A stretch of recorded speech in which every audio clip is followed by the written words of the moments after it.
What's up, people? I am back for another video. Gonna do this really quick before I go to the movies. But I am reviewing probably a lot of people's eyes the quintessential 80s movie, or the 80s movie, The Breakfast Club. I remember watching this one because my mom was a fan of it because she was a kid when this came out. I remember watching it and I love the soundtrack. I like that's Don't You Forget About Me is something I listen to all the time now. It like that encapsulate that song to me is the 80s song, you know? Even though, like, as much as I always say, like, I love, if I had to say favorite 80s album, it's definitely Appetite for Destruction, but that song specifically, anytime I think of an 80s song, it's that one, and then maybe like Ghostbusters, by Ray Parker, but that song just encapsulates, and it fits the movie. Like, it opens with it, and then it ends with it.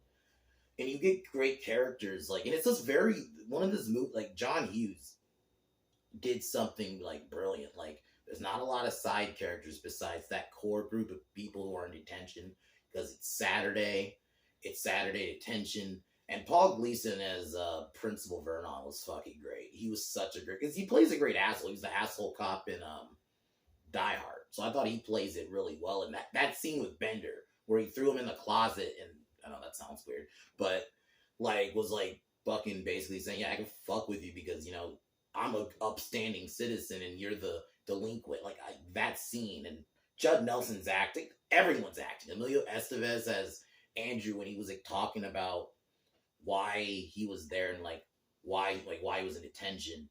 That scene, that was bad acting, man. Like, very small core group of characters. Yeah, you get the janitor. He's like the only other like side character aside from that group of characters, and they really did a good job of because it's different social dynamics. You have the athlete, you have the nerd, Brian, played by Anthony Michael. Brian, is it Michael? Anthony Michael. Oh, okay, I got it right. And Claire, who's like the popular girl or the princess, you can kind of switch.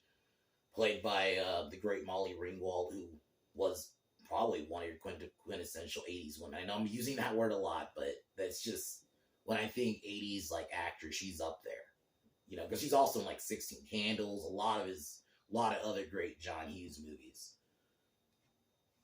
And yeah, Judd Nelson is like the delinquent. He was probably of like that core group of characters. He's probably my favorite. I think he's always been my favorite. I think he just his acting and then the way he would like antagonize Claire, but then obviously it eventually blossomed into a relationship, and I think they did that beautifully because it wasn't like forced. Which I was like, I hate to say, if they obviously I don't want to put this out there, but I'm just gonna say it. If they ever remade Breakfast Club today, that's what would happen. They would like from the jump try to force that relationship. It just kind of happened in the movie. It wasn't the focal point. It was like putting these group of people who are from different social hierarchies, even though they're manufactured hierarchies, but still, it really shows you that connection. And you have Allison, who I think is a great character. Like, they're all awesome characters.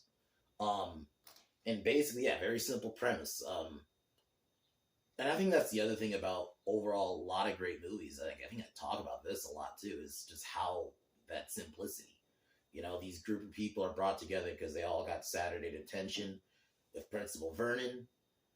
And basically, Bender kind of causes like a ruckus, and the kids start feeling bad for him. They're all kind of initially antagonistic towards each other, but then they start slowly bonding to the point by the end of the film where they write that essay.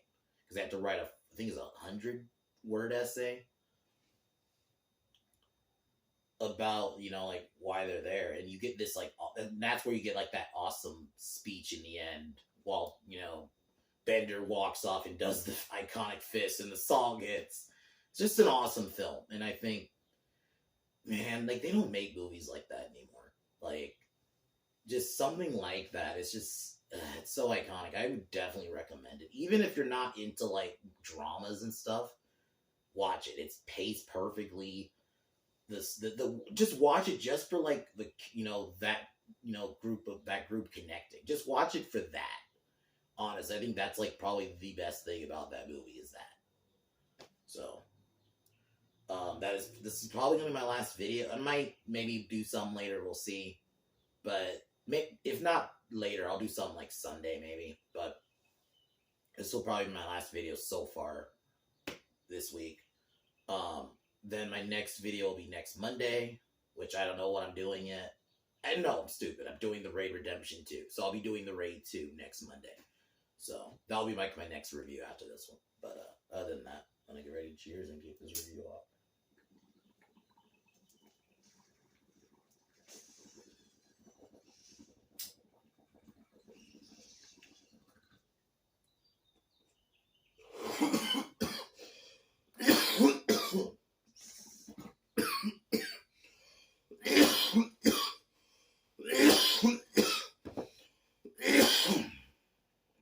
So the movie opens up. We get that like awesome, we get the title card, but then you get like the little bit of "Don't You Forget About Me" playing in the beginning. And we start seeing the kids being brought in, by their parents. And then we go in the library, and this is where we meet Principal Vernon. And we get that really, he's such a good asshole, man. Because, he's, stricter, and not, even, to the point where other shows have, kind of, where they have, detention scenes, they have, a character like that, because he did it so well. So Bender, starts being a little bit of a wise ass. So yeah, we have the athlete, Andrew Clark. We have Allison, who's I'm just going to say the weird girl. And you have Claire, the princess, and Brian, the nerd. And then you have Bender, who he's probably, like I said, my favorite of the group. But I think they all are great. So, then they start, kind of joking well, not joking, but, trying to, they try to, have them start connecting. And it's, obviously they're initially antagonistic kind of towards each other. Bender breaks the rule by, he decides to go off and play some basketball in the auditorium. Gets caught by Bender. Bender throws him in the closet and basically, he basically starts shitting on him, calls him a little shit. And you're basically going to say you're a fail in life and someone like me could do, it's so, it's so fucked up. Paul played it so well, that scene. Because it's you do feel bad for Bender. Because even though, yeah, he does come off very antagonistic, initially, but you do feel bad for him, though. Because it's fuck, man. He did have it, a little rough. Because basically saying, yeah, the principal's I can do what the fuck I want to you. Because, you're the delinquent and I'm the upstanding guy. So he locks him in the closet, but Bender manages to climb his way out. And he makes it back in the room, causes a bit of a crash, and Principal Vernon comes back in, and the kids cover for him, and this is where he gets his weed, and they start smoking together, and this is where we start kind of seeing them slowly bond together, which I actually really love that. The scenes, especially, I think, in a lot of the things it's called group therapy, but that scene where they are start talking about why they're there and what they're supposed to do. Claire talks about how her parents basically use her against each other. Brian mentions his parents basically beat him. Same with Andrew. He mentions that his father pushes him too much as a wrestler. They all basically start realizing they have stuff in common, and that's the great thing about that film. And then you have the funny dance scene, or even the scene where they eat lunch. So so you do have some comedic scenes. John Hughes is really good at that, where he can it can feel like a comedy at one point, but then it does become a bit more of a drama again. I think he's really good at that, and it's seamless. It doesn't feel, it's not a jarring change. It doesn't, oh wow, it's comedic 1 minute and then it's all serious. He knows how to make it feel natural. So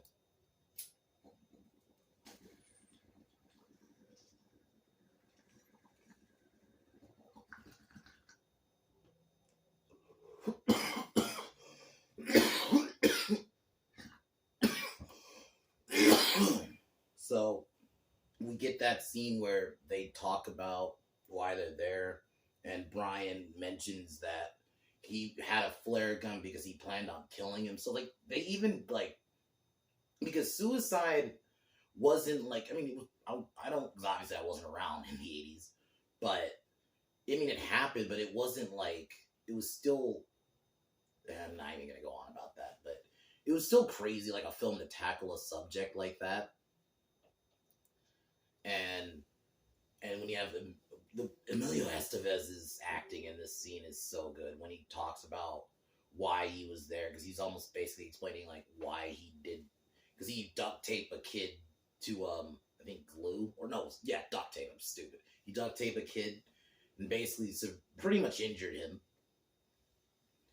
and it's so like the way he talked about like how he felt bad, and you like that you could feel that, man, like you could feel that, and I just like you don't get acting like that now. You do sometimes, but it's very few and far between where it doesn't just feel like, oh, you're an actor just reciting lines. You are actually feeling that, like, okay, this actually feels real. It's like feels like a real like. And I think that's the thing about the '80s movies, or John Hughes specifically. He knows how to write his characters like real people. Like these are people who I can actually see existing in the '80s. Like they actually feel like real people. They don't feel like. I mean, Emilio Estevez is probably like the biggest name there. Oh, besides Paul Gleason, because Emilio Estevez was already doing movies before that, but he was probably the biggest name in the cast, along with Molly Ringwald. But that's the crazy thing. And like, yeah, the janitor is a great character, even though he's more of a background. You kind of see him a couple of times, but like even the one interaction he has with the Vernon, he's kind of funny. So, and that scene where even like where Claire was talking about like why she why she covers for her popular friends and stuff, and she was like breaking down, like that scene is really good. Like they all all have that moment. Like that's like a thing I'm gonna reiterate. These people feel like real people. They don't just feel like, oh, these are actors playing a role. Because even in the '80s, there were movies like that where like, oh, you're just playing a role, and actually you actually feel like a real person. So they all decide to convince Brian to write the essay for them, and he agrees. And this is kind of where Claire gives Allison a makeover, and Allison explains she's there just because she wanted something to do. And that's like the thing. I really like her character, like with stuff like that.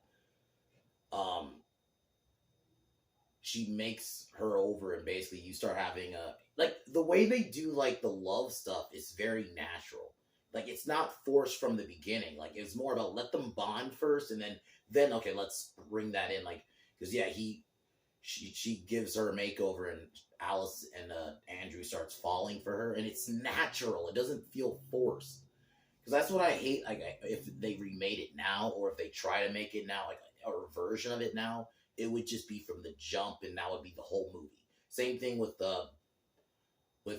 Bender and Claire. Like it came off natural, and so she decides to kiss um, Bender, and they start falling for each other, even though this could potentially be the last time they see each other. Like even that scene where, kind of going back, where they're talking about like, are you gonna like acknowledge each other on Monday because like, or just go back to your social circles? Like that's a real thing. Like yeah, y'all are friends now, but are you just gonna go back to your social circle and just disregard them? Like it is a really awesome film, man.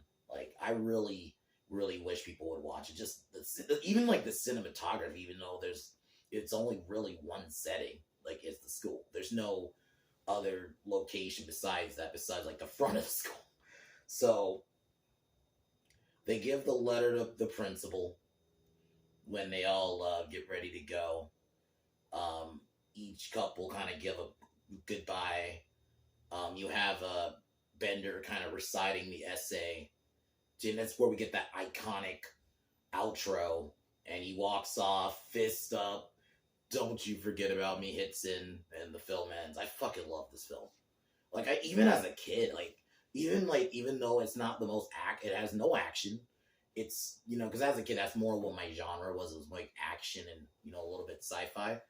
It wasn't that, but it's just a well-made film. It was just the character dynamics. I like how simple it is. The fact that there's only these core group of characters, and then yeah, you have the principal and the janitor. That's it, and one setting, which is the school. I'm always cool when it's just one setting occasionally, not having, I'm not all against like multiple settings, but it does like show like if you can make a really good movie with just one setting. Like another example, The Thing. It's mostly in the snow, that film, in the Arctic. So I think it's always cool to have a film that's just one location. You have Paul Gleason killed it as Principal Vernon, man. Like you hate him, but then eventually in the end, like you could tell he started not accepting the kids, but like he felt that letter, like that, like that's why I love this film. I just think you couldn't get you, it would not be made the way it was. There's even a part where they say the I'm just gonna say a word that rhymes with bag. Um, but yeah, great film. But yeah, definitely a 10 out of 10 '80s film. Definitely, I would say if you want to like dive into '80s films, this is probably one of the first you should watch, just for the character dynamics. But heavily recommend it. One of the greatest films ever. And yeah, but yeah, guys, this will probably be my last video until Sunday. I'll probably, if not Sunday, Monday. But yeah, my Monday will be I'll do the Raid 2. So that'll be like a first time. So I don't think I've ever seen it. I've seen a part of it. I think there was a fight in the kitchen. I think I remember that. But I don't think I have ever seen it like all the way through. So I'm going to definitely review that. If I don't do something Sunday, but we'll see. But I'm going to cheers to this movie and peace out.